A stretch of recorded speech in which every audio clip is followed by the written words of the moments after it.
হে everyone, আসসালামু আলাইকুম। প্রতিদিন একইভাবে ডাল রান্না করে খেতে বোর হয়ে গেছেন? তাহলে ট্রাই করতে পারেন আজকের রেসিপি। তৈরি করে দেখাবো ডাল ও ডিম দিয়ে এক নতুন স্বাদের রান্নার রেসিপি। জানি না আপনারা কখনো খেয়েছেন কিনা।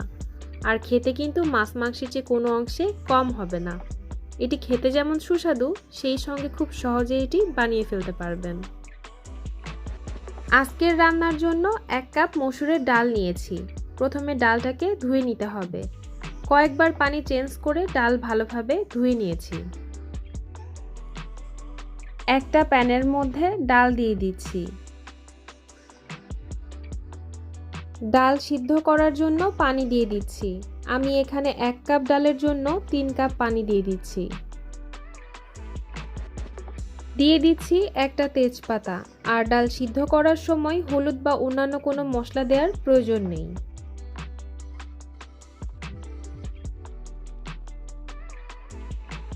উপরে যে ফেনার মতো ভেসে উঠেছে, এগুলো তুলে ফেলে দিব।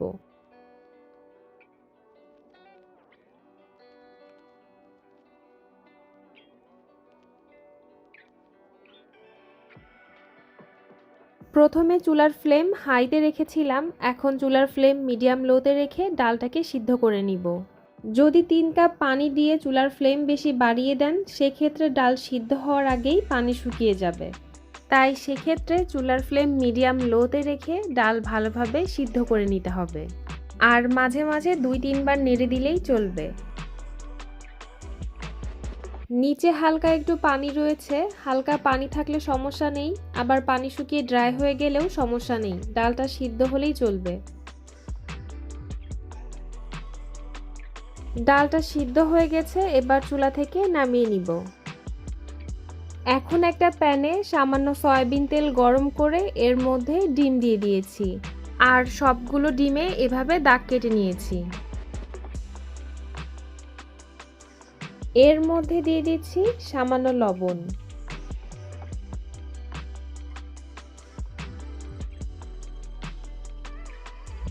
দিয়ে দিচ্ছি সামান্য হলুদ গুঁড়া।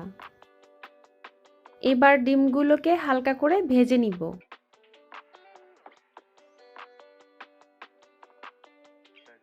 ডিম হালকা করে ভেজে নিয়েছি, এখন তুলে নিচ্ছি।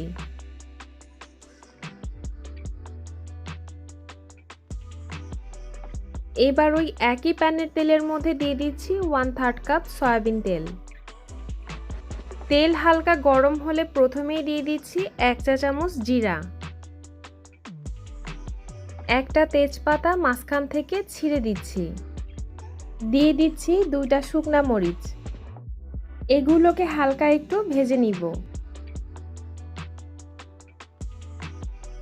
দিয়ে দিচ্ছি 1/2 কাপ পেঁয়াজ কুচি। আর পেঁয়াজ কুচি আমি হালকা ব্রাউন করে ভেজে নিব।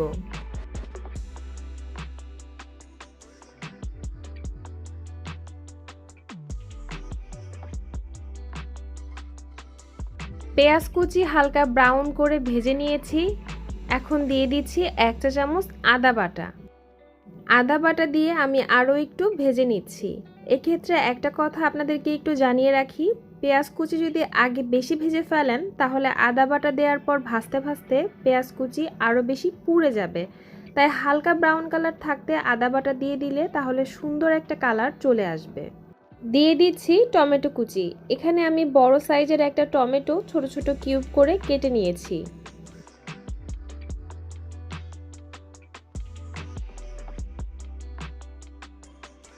দিয়ে দিচ্ছি 1 চা চামচ হলুদ গুঁড়া আর 1 চা চামচ মরিচের গুঁড়া। নেড়ে মিশিয়ে নিচ্ছি। দিয়ে দিচ্ছি স্বাদ মতো লবণ। মশলাগুলো ভালোভাবে কষিয়ে নেওয়ার জন্য দিয়ে দিচ্ছি 1/3 কাপ পানি।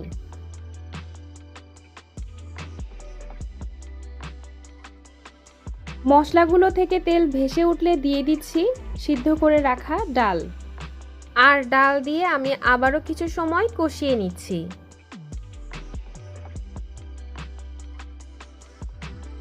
ডালটা আমি খুব ভালোভাবে মশলার সাথে কষিয়ে নিয়েছি। এ পর্যায়ে অ্যাড করছি পানি। পানি পরিমাণ মতো দিতে হবে, কারণ ডাল খুব বেশি পাতলা হবে না, মোটামুটি ঘন হবে। ঠিক এরকম কনসিস্টেন্সি বুঝে পানি অ্যাড করতে হবে। এবার ডাল ফুটে ওঠা পর্যন্ত অপেক্ষা করব।